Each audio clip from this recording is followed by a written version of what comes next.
अब तो मजहब कोई ऐसा भी बनाया जाए जिसमें इंसान को इंसान बनाया जाए। आग जलती है यहाँ गंगा में झेलम में भी, आग जलती है यहाँ गंगा में झेलम में भी, कोई बतलाए कहाँ जाके नहाया जाए। और आखिरी लाइन है, मेरे दुख दर्द का तुझ पे भी हो असर ऐसा, मैं रहूं भूखा तो तुझ से भी न खाया जाए। ये नकली साधु घूम रहे हैं गली गली। देखिए सच्चाई तो ये है कि यहाँ धर्म की और जात की बातें नहीं है। यहाँ जो मेन समस्या है वो समस्या ये है कि लड़ाई बड़ी है, दिखती छोटी है। ये लड़ाई एक ब्रजभूषण शरण सिंह की और विनोद फोगाट की नहीं है। न जाने कितने ऐसे गुंडे बदमाश जो सत्ता से पोषित हैं, वो जाने कितने लंबे अरसे से अत्याचार कर रहे हैं। 40 साल मुझे सार्वजनिक जीवन के हो गए और 40 साल से मुझे ये पता नहीं कि कहाँ मुझे भोजन मिलेगा और कहाँ हम विश्राम करेंगे। अन्याय के खिलाफ मैंने लड़ाई लड़ी है। आज स्थिति ये है, मैं स्वामी चेतनानंद शास्त्री हूँ। अब मैं आपके चैनल के माध्यम से अपील करता हूँ कि नरेंद्र मोदी जी इसको ज्यादा न खींचे, क्योंकि ये बड़ी लड़ाई है।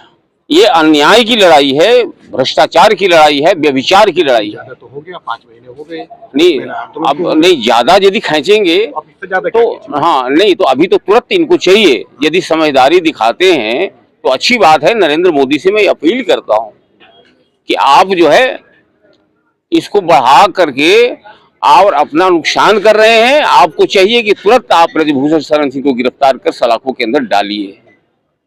और न्याय है कि अन्याय है, ये सबको अच्छी तरह से पता है कि धुआं वहीं उठता है जहां आग होती है। और ब्रजभूषण शरण सिंह को और उनके रिश्तेदारों को, उनके परिवारों को मैं आज से नहीं जानता हूं। मैं उत्तर भारत का संत हूं और इन सब से मैं वाकिफ हूं, कितने शरीफ हैं और कितने ये नेक दिल हैं और कितना इनके परोपकार में जीवन जाता है, मुझे सब पता है। सब वोट के लुटेरे हैं। किसी ने हमें से कहा है कि 6 बार सांसद रहे हैं। अरे 6 बार सांसद से शराफत का सर्टिफिकेट मिल जाता है क्या? सच्चाई आज ये है कि भारतीय जनता पार्टी जिस तरह से शासन कर रही है, चाहे उत्तर प्रदेश में या केंद्र में, नरेंद्र मोदी को पता नहीं है कि राष्ट्र के नाम पर, संस्कृति के नाम पर, देवी देवता के नाम पर ये जो नाटक हो रहा है। और ये क्या समझते हैं? क्या कहेंगे? राम की धरती अयोध्या में 5 जून को ब्रजभूषण शरण सिंह जो है जन चेतना महारैली करने जा रहे हैं। आपको बताऊं एक बात ध्यान, जब कोई हथियार काम नहीं करता है तो धर्म का हथियार काम करता है। कोई हथियार काम नहीं करता है। तो आज हैरान मैं इस बात से हूं कि कई जगह सोशल मीडिया पर आपके चल रहा है, मैं देखता हूं। लेकिन धर्म तो हमेशा अन्याय के खिलाफ रहा है। फिर ब्रजभूषण के समर्थन में आने वाले संतों को आप क्या कहें?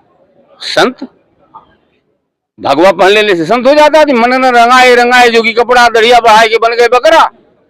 ये पूरी प्रायोजित इनका ये संत का खेमा है।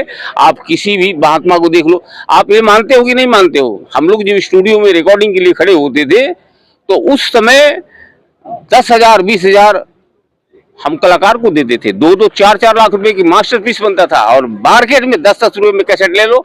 ये नकली साधु घूम रहे हैं गली गली। और ये जो आप देख रहे हो ना मठाधीशों को, आपको जानकारी के लिए बता दूं, मैं स्वामी चेतनानंद कामाख्या धाम वाले के नाम से जाना जाता रहा।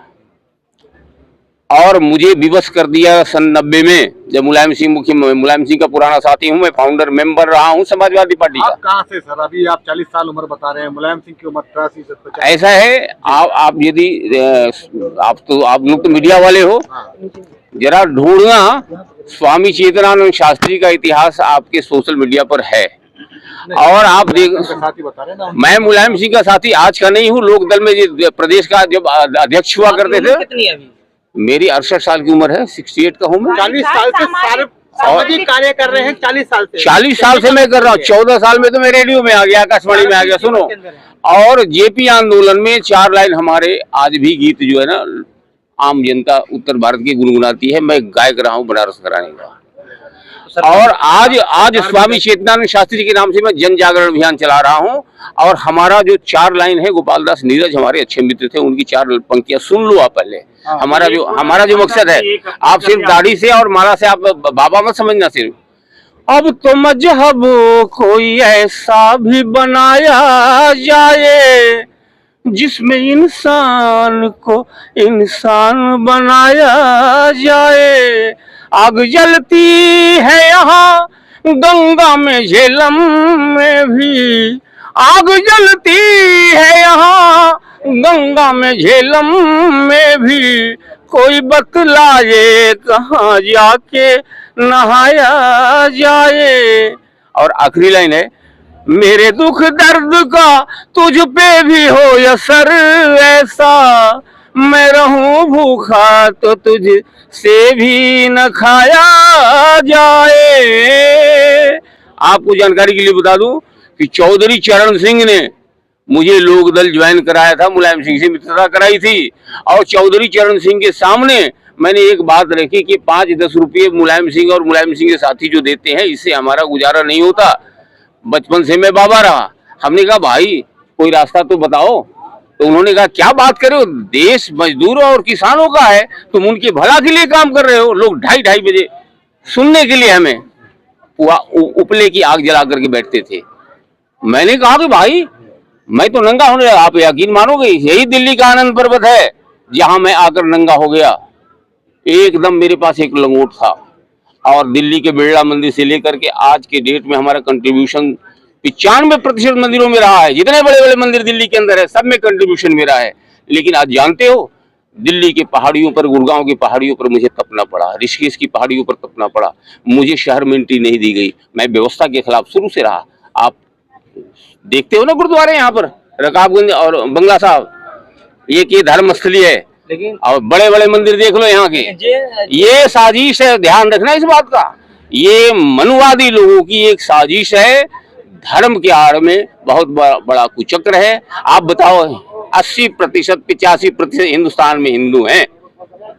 खतरे में काहे का खतरा है भाई?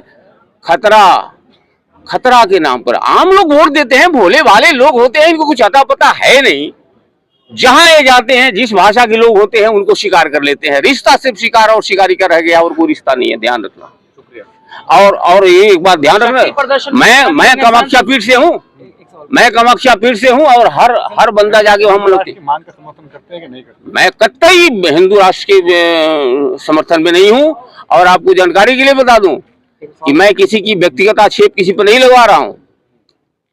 मुझे अच्छी तरह से याद है, अमित शाह जी ने मुझे फोन किया कि आप दिल्ली में रुकिए, हम आपको बंगाल बुलाएंगे समर्थन करने के लिए, आशीर्वाद लेने के लिए। और आप यकीन मानोगे, वहां से आने के बाद उन्हीं के अमित शाह के लोगों ने कहा कि अब तो बेरोजगार हो गए, अब मीडिया को लेकर के कामाख्या पर कोई तराना छेड़ दो। कामाख्या हमारी पीठ है, कामाख्या से जुड़ा हुआ हूं मैं। और आप यकीन मानोगे, जब मैंने धक्का मार के भगाया है वहां से, तो ये देखो पैदा हो गए हैं बागेश्वर धाम। जनशक्ति प्रदर्शन में जो संत शामिल होंगे, उनके लिए कुछ अपील करना चाहेंगे या क्या कहेंगे? वो संत है ही नहीं, उनके लिए हम क्या अपील करेंगे? वो संत है नहीं। एक संत हो तो मेरे सामने करा देना। जब आप तो मीडिया वाले, आप तो हर जगह पहुंचते हैं। मैं कह रहा हूँ, एक संत मैं ढूंढ के हार गया। 40 साल मुझे हो गए हैं, मुझे कोई एक संत नहीं मिला। कोई आपको मिल जाए तो ढूंढ करके लाइएगा, मैं भी आशीर्वाद ले लूंगा।